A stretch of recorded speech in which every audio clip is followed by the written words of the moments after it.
Una ragazza napoletana incontra una ragazza juventina e gli dice: Uè, ti trovo dimagrita. e la juventina risponde: Lo dici solo per farmi piacere. e la ragazza napoletana gli risponde: Az, oltre a dimagrite, si è addimentato pure intelligente.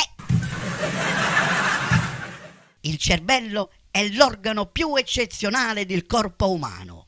Lavora 24 ore su 24, 365 giorni all'anno, da quando nasci fino a quando danno amore e ti sposi.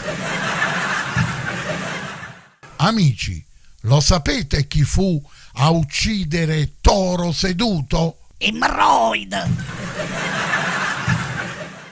Un uomo entra in un ristorante, si siede e chiede al cameriere. Cameriere, qual è il piatto più forte? E il cameriere risponde: Signore, sicuramente chi le capure si manterra non si rompa.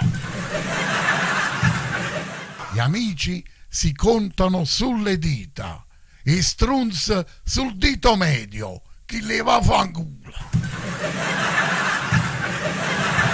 Lo sapete perché un fakiro mangia i chiodini? Perché le piacciono i funghi. Scuola, Gennaro continua a non comportarsi bene in classe e non fare i compiti a casa.